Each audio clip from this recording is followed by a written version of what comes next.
ಮುಂಡೇವು ರಾಜಕಾರಣಿಗಳು ರಾಜಕೀಯಕ್ಕೆ ಬಂದು ನಮ್ಮ ಸಂಸ್ಕೃತಿಯನ್ನು ಹಾಳು ಮಾಡುತ್ತಿದ್ದಾರೆ. ಸಿಎಂ ಇಬ್ರಾಹಿಂ ಹೇಳಿಕೆ. ರಾಯಚೂರು ನಗರದಲ್ಲಿ ಮಾಧ್ಯಮದವರೊಂದಿಗೆ ಮಾತನಾಡಿದ ಮಾಜಿ ಸಚಿವ ಸಿಎಂ ಇಬ್ರಾಹಿಂ ಹೇಳಿದರು, ಮಂತ್ರಾಲಯಕ್ಕೆ ಜಾಗವನ್ನು ಕೊಟ್ಟವರು ಯಾರು? ಅದು ಆದೋನಿ ನವಾಬರು ಕೊಟ್ಟಂತಹ ಜಾಗ. ಅದನ್ನು ವಕ್ಫ್ ಬೋರ್ಡ್ದು ಅಂತ ಯಾರದು ಕೇಳಲು ಹೋಗಿದ್ದಾರೆ. ನವಾಬರ ಬಳಿ ಬಂದ ಶ್ರೀ ರಾಘವೇಂದ್ರ ಸ್ವಾಮಿಗಳು ಜಾಗ ಕೇಳಿದಾಗ ಆ ಊರಿಗೆ ಕಾಜಿಗೆ ಕೊಟ್ಟ ಜಾಗವನ್ನು ವಾಪಸ್ ಪಡೆದು ರಾಯರ ಬೃಂದಾವನಕ್ಕೆ ಸ್ಥಳ ನೀಡಿದ್ದಾರೆ. ಇದನ್ನು ಮಠದ ಸ್ವಾಮೀಜಿಗಳೇ ಹೇಳುತ್ತಾರೆ. ಶೃಂಗೇರಿಯ ಶಾರದಾ ಪೀಠದ ಮೇಲೆ ಪೇಶ್ವೆ ದಾಳಿ ಮಾಡಲು ಬಂದಾಗ ಟಿಪ್ಪು ಸುಲ್ತಾನ್ ಸೈನ್ಯವನ್ನು ಕಳಿಸಿ ಮತ್ತೆ ಶಾರದಾ ಪೀಠವನ್ನು ಸ್ಥಾಪನೆ ಮಾಡಿದ್ದಾರೆ ಎಂದು ಅವರು ಹೇಳಿದರು. ಮಂತ್ರಾಲಯ ಜಾಗ ಯಾರು ಕೊಟ್ಟವರು? ಅದೋನಿ ನವಾಬರು ಕೊಟ್ಟಂತ ಜಾಗ ಅದು. ಅದನ್ನೇನಾದರೂ ವಕ್ಫ್ ಬೋರ್ಡ್ ಅದಂತಂತೇಳಿ ಕೇಳಕ್ಕೆ ಹೋಗಿದ್ರು ಏನಾದರೂ?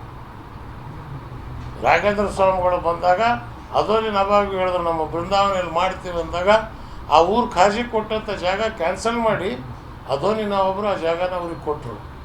ಮಂತ್ರಾಲಯ ಸ್ವಾಮಿಗಳು ಹೇಳ್ತಾರೆ ಇದನ್ನು, ಹೌದು ನಿಜ. ಶೃಂಗೇರಿ ಶಾರದಾ ಪೀಠದ ಮೇಲೆ ಪೇಶ್ವೆಗಳು ದಾಳಿ ಬಂದಾಗ ಟಿಪ್ಪು ಸುಲ್ತಾನರು ಸೈನ್ಯ ಕಳಿಸಿ ಮತ್ತೆ ಪುನಃ ಶಾರದಾ ಪೀಠವನ್ನು ಸ್ಥಾಪನೆ ಮಾಡಿದರು. ಇದು ಇತಿಹಾಸ,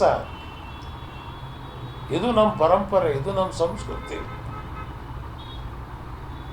ಈ ಚಿಲ್ಲರೆ ಮುಂಡೆಯವರು ರಾಜಕಾರಣಿಗಳು ರಾಜಕಾರಣಕ್ಕೆ ಬಂದು ಈ ಸಂಸ್ಕೃತಿಯನ್ನು ಹಾಳು ಮಾಡ್ತಾ ಇದ್ದಾರೆ ಹೊರತು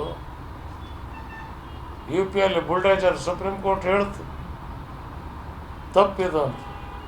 ಅಲ್ರಿ ಯಾವನೋ ಮನುಷ್ಯ ತಪ್ಪು ಮಾಡಿದಾನಂದ್ರೆ ಆ ಮನೆಯೇ ಹೋಗಿ ಬುಲ್ಡೇಜರ್ನಾಗ ನೀವು ಕಿತ್ತಾಕಿದ್ರೆ ಮಕ್ಕಳದಾವೆ, ಹೆಂಡ್ತಿದ್ದಾವೆ, ತಾಯಿ ಇದ್ದಾವೆ.